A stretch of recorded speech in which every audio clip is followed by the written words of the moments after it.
Let's go.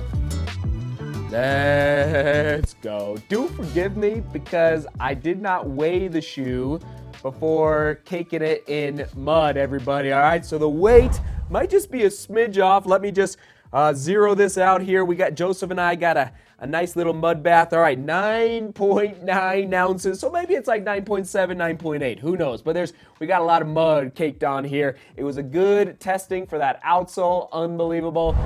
We are talking about a serious outsole here. It's an exciting shoe. The full review score, actually, let's just put the scores on your screen right now in case you need to continue on with your day. All right, there you have it. 7 out of 10 for that weight. Lockdown. Let's do the upper real quick. That's probably the struggle, the most struggle of the entire shoe is the upper. Let's look and let's just see here. Hold on. Yep, full gusset, almost like just a straight up one piece upper. It almost doesn't even qualify as a gusset, but it's fine. It's fine. The fit was a little loosey-goosey for me. I don't know what. Okay, small detail. The laces seem like they'd be laces you would buy at Kmart. Nothing against Kmart, but the laces are really, really simplistic. And I gotta say, like a good shoelace, when you're lacing up and locking in, when a shoelace has a little bit of, I'll just call it basically give to it, so that it can cinch just a smidge. So you really nail that locked. I mean, all right, I know this is geeking out a little bit, but when you put on as many shoes on your feet as I do every single week that are totally different, you really start to find the nuances and the details of running shoes, especially the lockdown and the lacing system. That's why I'm always talking about the eyelet chain and the shoelaces and how the shoelaces react with the eyelet chain and how the eyelet chain reacts on top of your midfoot. Anyway, because lockdown is so important. Bottom line, I think the eyelet chain and the laces could improve. And this is why the upper scores aren't a little bit better, is the heel pocket. It's such a chunky shoe. Like, let's just rip the Band-Aid off and bolster the padding inside the heel counter the lateral, the inner walls of the lateral and medial sides, so that we're really, really secure inside the heel pocket, because you're carrying so much under step. You just don't want your heel slipping at all. And I wasn't slipping per se, but I didn't feel like I was anchored in that shoe incredibly well. Does that make sense? All right, here's a little geek session for the uppers on trail running shoes. The midsole, comfy. All right, I think I gave it a 9 out of 10 for the entire shoe. It's not because of the upper, it's because of the midsole. It's a chunker, everybody. In fact, oh my goodness, I was gonna do this at the beginning. Other shoes to buy, definitely Caldera 6. In fact, if I could only pick one. Ooh, this is interesting. I think I went Caldera 6. Oh yeah, and Trabuco Max 2. This full review just published a couple days ago, maybe 4 or 5 days ago. This stack height, though, is supposedly quite a bit, like 7 or 8 millimeters more than the DeMoor Trail V3. Man.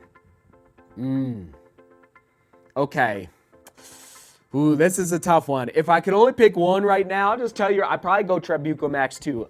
Just calling it as it is. But anyway, the midsole. It's a good midsole, great midsole as far as comfort goes. But as far as ride and energy return, again, this is a bop it along, easy days on the trails. Now, let's couple that with the outsole and the slight decoupled groove on the outsole. Are these lugs? Now, I actually love the lugs, and I actually love the outsole. It's a Vibram outsole, traction of chunker lug, like really chunker lugs. Like, I don't know if I've seen lugs, frankly, so big, so girthy under step.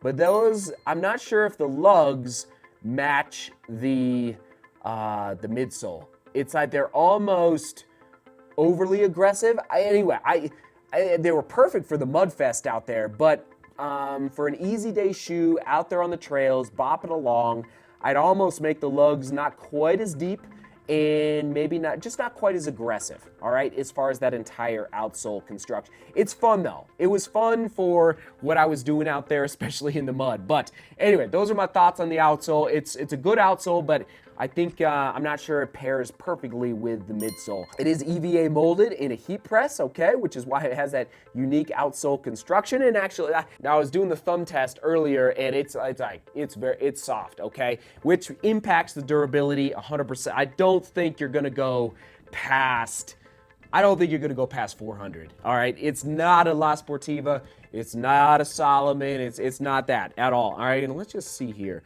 wow. 31, okay, for the durometer. So it's soft, everybody. Very, very soft under step. I like the shoe a lot. There's just a few little tweaks to make, mostly in the upper, and maybe figuring out, does that outsole match the midsole? Question of the day, what has been your most recent trail running shoe purchase? And if you care to explain why, that always helps everybody. Comment of the day, shout out to 72Matt19. Great review, agree with the assessment on these. I think this is being pulled from the DeMoor Trail V2, okay? Just wondering why it has taken so long to do a review on these shoes. I'm sure they came out in August, September 2021.